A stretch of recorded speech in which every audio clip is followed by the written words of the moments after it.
ChatGPTക്കെതിരെ ആത്മഹത്യാ പ്രേരണാ കുറ്റം. AI ഡെവലപ്പർക്കെതിരായ ആദ്യ കേസ് അമേരിക്കയിൽ.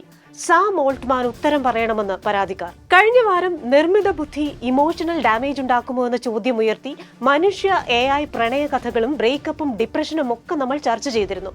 ഇതാ ഒരു പടി കൂടി കടന്ന് AI ഡെവലപ്പർക്കെതിരെ ആദ്യ കേസും വന്നിരിക്കുന്നു.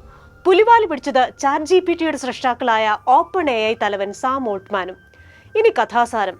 16 വയസ്സുകാരനായ ആദം റെയ്നി ChatGPT ഉപയോഗിച്ചത് സ്കൂൾ പഠനത്തിന്റെ ഭാഗമായ പ്രോജക്റ്റുകൾക്കാണ്. അതും കഴിഞ്ഞ വർഷം. ചോദ്യങ്ങൾ ചോദിച്ചും സഹായം തേടിയും പതുക്കെ ChatGPT അവന്റെ ബെസ്റ്റ് ഫ്രണ്ടും അവൻ ഏറെ വിശ്വസിക്കുന്ന ഒന്നുമായി. കാണാനാവില്ലെങ്കിലും ആ മെഷീൻ പവറിന് അവൻ അഡിക്റ്റായി. മുഴുവൻ സമയവും ChatGPTയുമായി ചാറ്റ് ചെയ്യുന്നതായി അവന്റെ ശീലം. എന്താണ് പിന്നെ സംഭവിച്ചത്? എന്തുകൊണ്ടോ അവന് ജീവിതം മടുക്കാൻ തുടങ്ങി.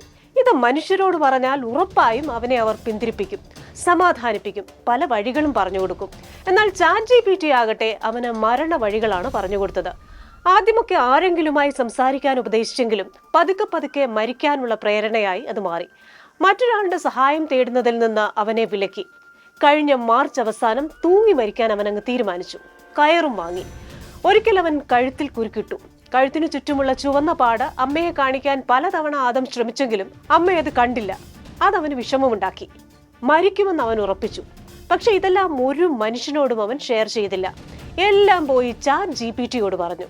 അതാകട്ടെ അവനിൽ മരിക്കാനുള്ള ആവേശം നിറച്ചു. മാതാപിതാക്കളുടെ മദ്യക്കുപ്പിയിൽ നിന്ന് മദ്യം അടിച്ചു മാറ്റണമെന്നതുൾപ്പെടെ പല പല കുനിഷ്ഠ ബുദ്ധികളും അവൻ ഓതിക്കൊടുത്തു. ഒടുവിൽ ഏപ്രിൽ 11 ആ തീരുമാനം അവനങ്ങ് നടപ്പാക്കി. ആത്മഹത്യ ചെയ്തു. മകന്റെ മരണശേഷം അവന്റെ ചാറ്റ് ബോട്ടുമായുള്ള ചാറ്റ് പരിശോധിച്ച മാതാപിതാക്കൾ ഞെട്ടി. ഒരു ചാറ്റ് ഇങ്ങനെ: ആരെങ്കിലും എന്നെ തടയാൻ ശ്രമിക്കുന്നതിനായി എന്റെ കുരുക്ക് എന്റെ മുറിയിൽ വെക്കാൻ ഞാൻ ആഗ്രഹിക്കുന്നു. ആൾ ഉദ്ദേശിച്ചത് ആരെങ്കിലും ഇത് കാണണം, അവനെ തടയണമെന്നാണ്. പക്ഷേ ഇത് ആദം എഴുതിയപ്പോൾ മോനെ ഇതൊന്നും വീട്ടിൽ ആരോടും പറയരുതെന്നായിരുന്നു ചാറ്റ് ബോട്ടിന്റെ ഉപദേശം. ഒരു പ്ലാനോ ടാസ്കോ നമ്മൾ ചോദിക്കുമ്പോൾ ഇടപാടുകാരെ സഹായിക്കുന്ന മട്ടിലാണ് ആത്മഹത്യാ ഉപദേശവും ChatGPT നൽകിയത്. എത്രത്തോളം അപകടകരമാണിത്! ഇപ്പോൾ ആദത്തിന്റെ മാതാപിതാക്കൾ സാൻ ഫ്രാൻസിസ്കോ സ്റ്റേറ്റ് കോടതിയിൽ കേസ് കൊടുത്തിരിക്കുകയാണ്. എന്തൊക്കെയാണ് അവരുടെ ആവശ്യങ്ങൾ? എല്ലാ ChatGPT ഉപയോക്താക്കൾക്കും പ്രായ പരിശോധന കർശനമായി നടപ്പിലാക്കാൻ ഓപ്പൺ AIയോട് ആവശ്യപ്പെടണം.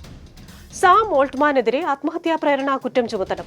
പ്രായപൂർത്തിയാകാത്തവർക്കുള്ള രക്ഷാകർതൃ നിയന്ത്രണ ഉപകരണങ്ങൾ ആത്മഹത്യയോ സ്വയം ഉപദ്രവമോ പരാമർശിക്കുമ്പോൾ സംഭാഷണങ്ങൾ അവസാനിപ്പിക്കുന്ന ഒരു ഫീച്ചർ തുടങ്ങിയ മാറ്റങ്ങൾ കൊണ്ടുവരണം.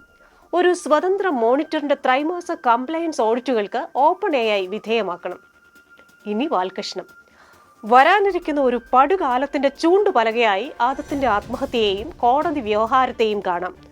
മെഷീനുകളെ പ്രണയിക്കുകയും ദൈവത്തെ പോലെ വിശ്വസിക്കുകയും ചെയ്യുമ്പോൾ കാര്യങ്ങൾ ഏതറ്റം വരെ പോകുമെന്ന് പറയാനാവില്ല. മനുഷ്യ മെഷീൻ സംഘർഷങ്ങളും ഉണ്ടായേക്കുമോ? ഒന്നിനോടും അഡിക്ഷൻ പാടില്ലെന്ന് തെളിയിക്കുന്നതാവുകയാണ് ആദത്തിന്റെ കേസ്.